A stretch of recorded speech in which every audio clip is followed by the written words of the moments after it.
ಪ್ರೀತಿಯ ವಿದ್ಯಾರ್ಥಿಗಳೇ, ನಿಮಗೆಲ್ಲ ಅಕ್ಷಯ್ ಎಕ್ಸ್ಪರ್ಟ್ ಕ್ಲಾಸಸ್ಗೆ ಆತ್ಮೀಯವಾದ ಸ್ವಾಗತ. ನಾವು ಈ ಒಂದು ತರಗತಿಯಲ್ಲಿ 7ನೇ ತರಗತಿಯ ಗಣಿತ ಭಾಗ 2 ಅಧ್ಯಾಯ 7 ಪರಿಮಾಣಗಳ ಹೋಲಿಕೆ, ಇದರಲ್ಲಿ ಬರ್ತಕ್ಕಂತಹ ಅಭ್ಯಾಸ 7.2ರಲ್ಲಿನ ಲೆಕ್ಕಗಳನ್ನು ಬಿಡಿಸ್ತಾ ಇದ್ವಿ.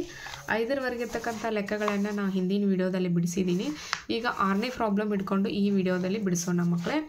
ನೋಡಿ, 6ನೇ ಪ್ರಾಬ್ಲಮ್ ಏನಿದೆ ಅಂದರೆ, ಜೂಹಿ ಒಂದು ವಾಷಿಂಗ್ ಮೆಷಿನನ್ನು 13,500ಕ್ಕೆ ಮಾರುತ್ತಾಳೆ. ವ್ಯವಹಾರದ ಚೌಕಾಶಿಯಲ್ಲಿ ಅವಳು 20% ನಷ್ಟ ಅನುಭವಿಸುತ್ತಾಳೆ. ಅವಳು ಅದನ್ನು ಎಷ್ಟು ಬೆಲೆಗೆ ಕೊಂಡಿದ್ದಳು ಅಂತ ಹೇಳಿ ಈಗಾಗಲೇ ನಾವು 5ರವರೆಗೆ ಪ್ರಾಬ್ಲಮ್ಗಳನ್ನು ಬಿಡಿಸಿದ್ದೀವಿ. ಅದರ ಮುಂದುವರೆದ ಭಾಗ ಇದು ಮಕ್ಕಳೇ. ನೋಡಿ, ನಾನು ಬರೆದಿದ್ದೀನಿ. ಈಗ ಜೂಹಿ ವಾಷಿಂಗ್ ಮಷಿನ್ ಮಾರಿದ ಬೆಲೆ ಎಷ್ಟು ಅಂದರೆ 13,500. ಹೌದಾ?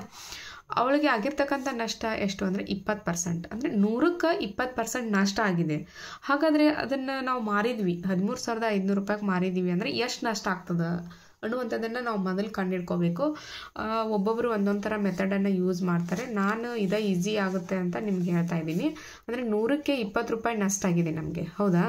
ಹಾಗಾದರೆ ನಾವು 13,500 ರೂಪಾಯಿದು ಒಂದು ವಸ್ತುವನ್ನು ಮಾರಿದ್ವಿ ಅಂದರೆ ನಮಗೆ ಎಷ್ಟು ನುಕ್ಸಾನ ಆಯಿತು ಅನ್ನುವಂಥದ್ದನ್ನು ನಾವು ಮೊದಲು ಕಂಡುಹಿಡ್ಕೋಬೇಕಾಗತ್ತೆ. ಅದಕ್ಕೋಸ್ಕರ ನಾವು ಈ ರೀತಿಯಾಗಿ ಒಂದು ಹಾಕ್ಕೊಂಡ್ಬಿಟ್ಟು ಕೂಡಲೇ 13,500 × 20 / 100 ಕೆಳಗಡೆ ಬರುತ್ತೆ. ಇದನ್ನು ಒಂದು ಸಂಕ್ಷಿಪ್ತ ರೂಪವನ್ನು ಮಾಡಿದಾಗ ಇವೆರಡು ಜೀರೋ ಹೋಗ್ತಾವೆ ಮಕ್ಕಳೇ. 135 × 20 ಮಾಡಿದಾಗ 2,700 ರೂಪಾಯಿ ಬರ್ತದೆ. ಈ 2,700 ರೂಪಾಯಿ ಏನು ಅಂದರೆ 13,500 ರೂಪಾಯಿ ಏನು ಮಾರಿದ್ವಲ್ಲ ನಾವು, ಆವಾಗ ನಮಗೆ ಇಷ್ಟು ನಷ್ಟ ಆಗಿದೆ ಅಂತ. ಒಂದು ವಸ್ತುವನ್ನು ನಾವು ಎಷ್ಟಕ್ಕೋ ಕೊಂಡ್ಕೊಂಡಿದ್ದೀವಿ, ಅವ್ರು ಕೇಳಿದ್ದೇನೆ ಕೊಂಡ ಬೆಲೆ, ಎಷ್ಟೋ ಒಂದು ಬೆಲೆಗೆ ನಾವು ಕೊಂಡ್ಕೊಂಡಿದ್ದೀವಿ. ಆದರೆ ಅದನ್ನು 13,500 ರೂಪಾಯಿಗೆ ನಾವು ಏನು ಮಾಡಿದ್ದೀವಿ, ಮಾರಿದ್ದೀವಿ. ಹಾಗಾದರೆ ನಮಗೆ ಆಗಿರ್ತಕ್ಕಂಥ ಒಂದು ನಷ್ಟ ಎಷ್ಟು ಅಂತಂದರೆ 2,700 ರೂಪಾಯಿ ಆಗುತ್ತೆ. ಹಾಗಾದರೆ ಅದನ್ನು ಕೊಂಡ ಬೆಲೆ ಏನು ಅಂತ ಕೇಳಿದ್ದಾರೆ. ಕೊಂಡ ಬೆಲೆ ಅಂತಂದರೆ ಈಗ ಮಾರಿದ ಬೆಲೆಯೊಳಗೆ ನಾವು ನಷ್ಟವನ್ನು ಇದನ್ನು ಮಾಡಬೇಕು, ಮೈನಸ್ ಅದು ಕೂಡಿಸ್ಕೋಬೇಕು ಮಕ್ಕಳೇ. ಇಲ್ಲಿ ಕೂಡಿಸ್ಕೊಂಡಾಗ ನಮಗೆ ಏನಾಗುತ್ತೆ ಅಂತಂದರೆ ನಷ್ಟ ಎಷ್ಟಾಯಿತು ಅನ್ನುವಂಥದ್ದು ಕಂಡುಹಿಡಲಿಕ್ಕೆ ಬರ್ತದೆ.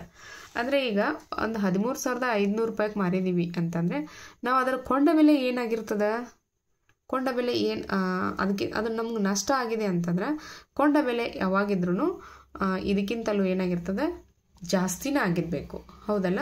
ನಮಗೆ ಕೊಂಡ ಬೆಲೆ ಇದು ಲಾಭ ಅಂತ ಆಗಿತ್ತು ಅಂತಂದರೆ ನಾವು ಅದನ್ನು ಈ ರೀತಿಯಾಗಿ ಕಂಡುಹಿಡ್ಕೋಬೋದು. ಈಗ 13,700 ಪ್ಲಸ್ ನಷ್ಟ. ಈಗ ನೋಡಿ, 13,500ರಲ್ಲಿ 13,500 2,700 0 0 2 3 5 1 6 1. ಅಂದರೆ ಇದ್ರದ್ದು ಒಂದು ಕೊಂಡ ಬೆಲೆ ಎಷ್ಟು ಮಕ್ಕಳೇ ಅಂದರೆ 16,200 ಆಗುತ್ತೆ.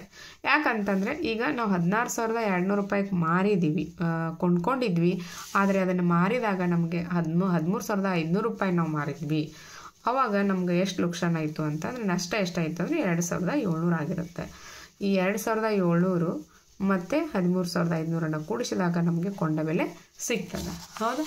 ಇದು ಇಷ್ಟು 6ನೇ ಪ್ರಾಬ್ಲಮ್ ಮಕ್ಕಳೇ. 7ನೇ ಪ್ರಾಬ್ಲಮ್ ಏನಿದೆ ನೋಡಿ.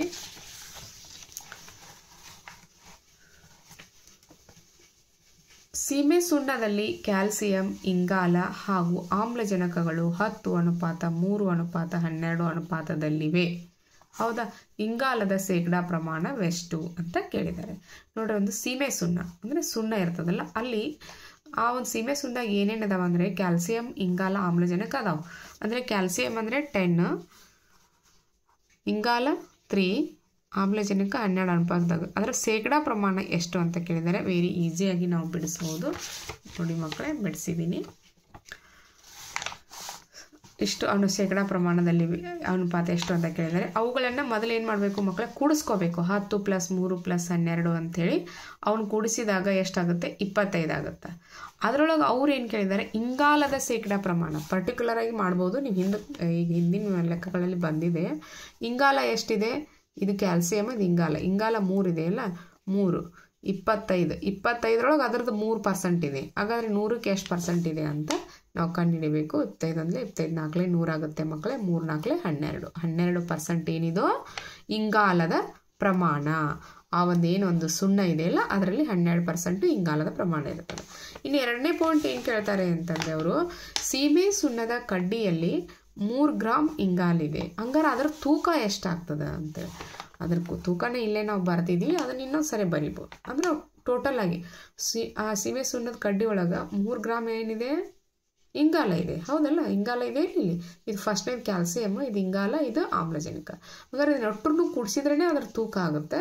ಅದನ್ನೇ ನಾವು ಈ ರೀತಿಯಾಗಿ ಬರ್ಕೋಬೋದು. 10 + 3 + 12 ಗ್ರಾಮ್ಗಳಲ್ಲಿ ನಾವು ಹಾಕ್ಕೊಂಡ್ವಿ ಅಂದರೆ 25 ಗ್ರಾಮ್ ಏನಾಗುತ್ತೆ ಮಕ್ಕಳೇ, ಅದು ಅದರ ಒಂದು ಸೀಮೆ ಸುಣ್ಣದ ತೂಕ ಗೊತ್ತಾಗುತ್ತೆ. ಇನ್ನು ನೆಕ್ಸ್ಟ್ ಏನಿದೆ ನೋಡಿ, ಅರ್ಥ ಆಯ್ತಲ್ಲ 7ನೇ ಪ್ರಾಬ್ಲಮ್ಮು. ಇನ್ನು 8ನೇ ಪ್ರಾಬ್ಲಮ್ ಏನಿದೆ ನೋಡಿ. ಅಮೀನಾ 275ಕ್ಕೆ ಒಂದು ಪುಸ್ತಕವನ್ನು ಕೊಂಡು 15% ನಷ್ಟಕ್ಕೆ ಮಾರುತ್ತಾಳೆ. ಪುಸ್ತಕದ ಮಾರಿದ ಬೆಲೆ ಎಷ್ಟು ಅಂತ ಕೇಳಿದ್ದಾರೆ. ನೋಡ್ರಿ, ಅಮೀನಾ ಕೊಂಡ ಬೆಲೆ, ಪುಸ್ತಕದ ಒಂದು ಕೊಂಡ ಬೆಲೆ 275 ರೂಪಾಯಿ. ನಷ್ಟ ಎಷ್ಟಾಗೈತಿ? 15 ರೂಪಾಯಿ.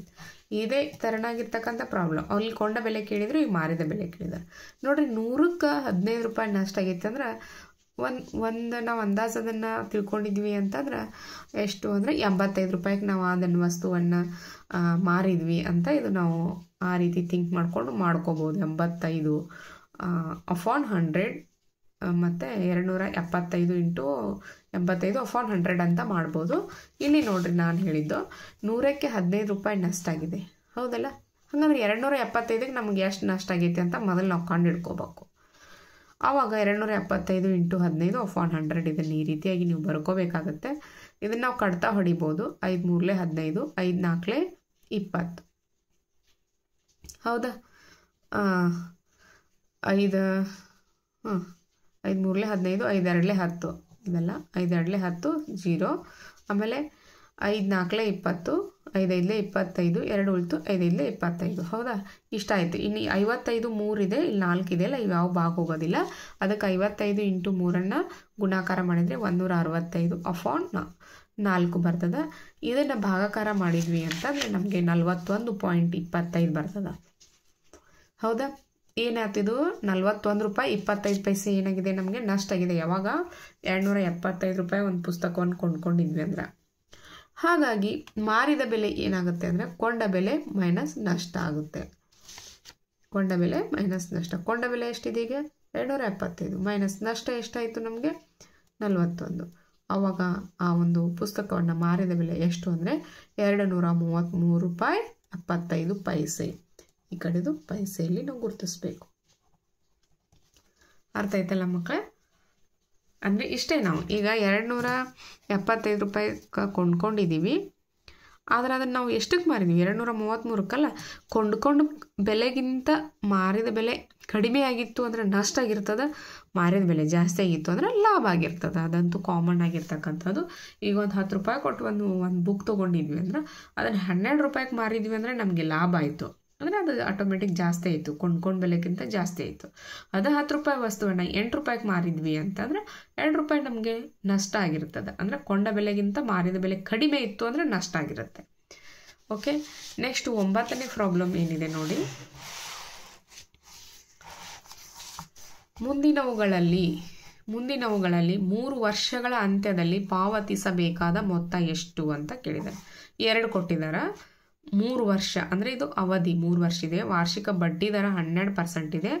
ಅಸಲು 1200 ಇದೆ. ನೋಡಿ, ವಾರ್ಷಿಕ ಬಡ್ಡಿ ದರ 12%, ಪಿ ಅಸಲು ಎಷ್ಟಿದೆ? 1200, ಟೈಮ್ ಅವಧಿ 3 ವರ್ಷ ಇದೆ.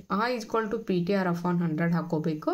ಪಿ ಎಷ್ಟಿದೆ? ಆಯಾ ಒಂದು ಪ್ಲೇಸಿಗೆ ತಕ್ಕಂಗೆ ಬೆಲೆಗಳನ್ನು ನಾವು ಹಾಕೋಬೇಕು. 1200 × 3 × 12 ಡಿವೈಡೆಡ್ ಬೈ 100. ಇದು 12 ಏನಿದು? ಬಡ್ಡಿ ದರ. R rate of interest. ಇದು ಟೈಮು. ಇದು ಪ್ರಿನ್ಸಿಪಲ್ ಅಮೌಂಟ್ ಅಂದರೆ ಅಸಲು.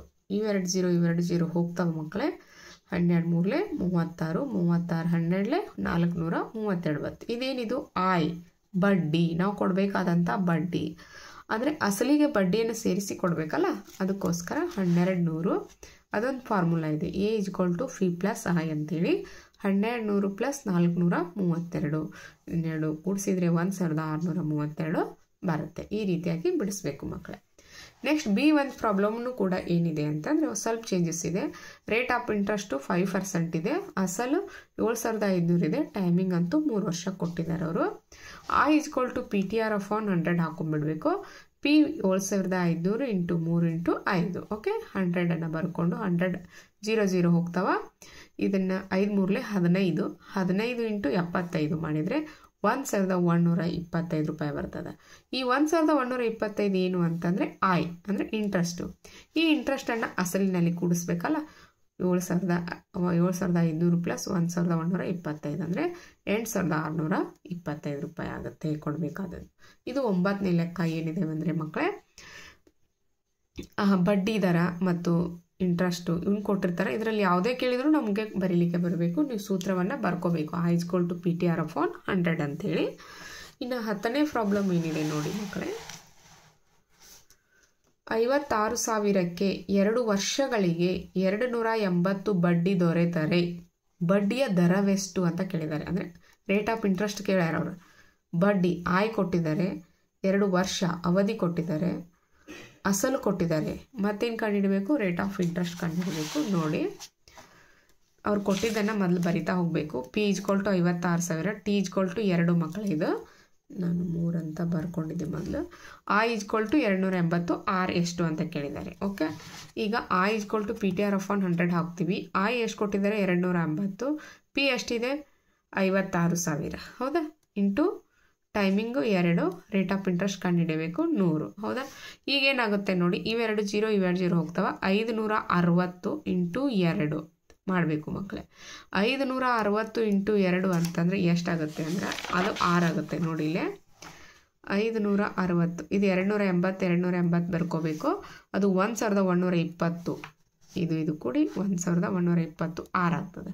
ಇನ್ನು 6 ಇಲ್ಲೇ ಇಟ್ಟು ಈ ಕಡೆ ಡಿವೈಡೆಡ್ ಆಗ್ತದೆ. ಇದು ಗುಣಾಕಾರ ಇರ್ತದಲ್ಲ, ಈ ಕಡೆ ಬಂದು ಭಾಗಾಕಾರ ಆಗ್ತದೆ. 280/1120 ಆಗ್ತದೆ. ಇದು 2 0 ಇರೋದ್ರಿಂದ ನಾವು 2 ಮಗ್ಗಿಲೆ ಹೊಡಿತಾ ಹೋಗಬೇಕು. ಅದೇನಾಗುತ್ತೆ? 7/28. ರೇಟ್ ಆಫ್ ಇಂಟ್ರೆಸ್ಟು 7/28 ಆಗುತ್ತೆ.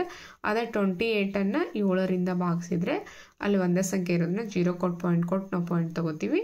ಆಮೇಲೆ 28 70 ಆಗುತ್ತೆ. 28 56 ಅಂತ ಹಚ್ಕೊಂಡು ಮಾಡಿದರೆ ನಮಗೆ ಅದರ ಆನ್ಸರು 0.25%. ಅದರ ರೇಟ್ ಆಫ್ ಇಂಟ್ರೆಸ್ಟ್ ಎಷ್ಟು ಮಕ್ಕಳೇ? 2.5% ಅಂಥೇಳಿ. ಅರ್ಥ ಆಗ್ತಾ ಇದೆಯಲ್ಲ? ನೆಕ್ಸ್ಟು ಲಾಸ್ಟ್ ಒನ್ ಪ್ರಾಬ್ಲಮ್ ಏನಿದೆ ನೋಡಿ. ಮೀನಾ ಸಾಲಿಯಾನ ಅಂದರೆ 1 ವರ್ಷ 9 ಬಡ್ಡಿ ದರದಲ್ಲಿ 45 ಬಡ್ಡಿ ಪಾವತಿಸುತ್ತಾಳೆ. ಅವಳು ತೆಗೆದುಕೊಂಡಿದ್ದ ಮೊತ್ತವೆಷ್ಟು ಅಂತ ಕೇಳಿದ್ದಾರೆ. ನೋಡು, ಇದು ಕೂಡ ಬಹಳಷ್ಟು ಈಸಿಯಾಗಿದೆ. ಅದನ್ನು ಬಿಡಿಸೋಣ ನೋಡಿ.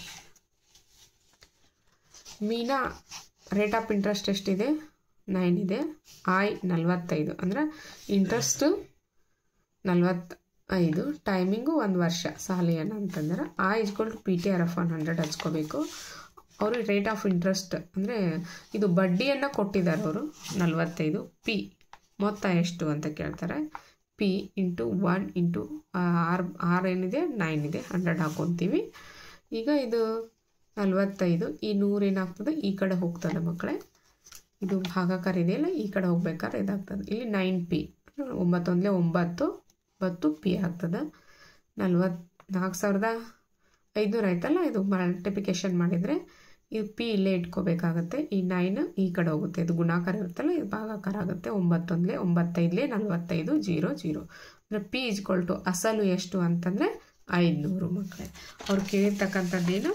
ಅವಳು ತೆಗೆದುಕೊಂಡ ಮೊತ್ತವೆಷ್ಟು ಅಂದರೆ ಎಷ್ಟು ಇಸ್ಕೊಂಡಿರ್ತಾಳೆ ಅನ್ನುವಂಥದ್ದು 500 ರೂಪಾಯಿ ಅನ್ನುವಂಥದ್ದು. ಇಷ್ಟು ಏನು ಅಂತಂದರೆ 7.2ದಲ್ಲಿ ಬರ್ತಕ್ಕಂತಹ ಎಲ್ಲ ಲೆಕ್ಕಗಳನ್ನು ನಾನು ಹೇಳಿದ್ದೀನಿ. 2 ವಿಡಿಯೋಗಳ ಮೂಲಕ ಹೇಳಿದ್ದೀನಿ 7.2ಅನ್ನು. ಯಾರು ನೋಡಿರೋದಿಲ್ಲ ಅವರು ಕೂಡ ಮೊದಲನೇ ವಿಡಿಯೋನ ವೀಕ್ಷಿಸಿ, ಅಂದರೆ ನಿಮ್ಗೆ ಅರ್ಥ ಆಗುತ್ತೆ. ಮತ್ತು ನೆಕ್ಸ್ಟ್ ಬರ್ತಕ್ಕಂಥ ಒಂದು ಚಾಪ್ಟರ್ ಯಾವುದು ಅಂತಂದರೆ ಭಾಗಲಬ್ಧ ಸಂಖ್ಯೆಗಳು ಅಂತ ಹೇಳಿಬಿಟ್ಟು, ಭಾಗಲಬ್ಧ ಸಂಖ್ಯೆಗಳ ಬಗ್ಗೆ ಮುಂದಿನ ತರಗತಿಯಲ್ಲಿ ಬಿಡಿಸೋಣ ಮಕ್ಕಳೇ. ಮತ್ತು ಇನ್ನೂ ಏನಾದರೂ ನಿಮ್ಗೆ ಅರ್ಥ ಆಗಲಿಲ್ಲ ಅಂದರೆ ನನಗೆ ಕಮೆಂಟ್ ಮುಖಾಂತರ ತಿಳಿಸಿ. Thank you for watching.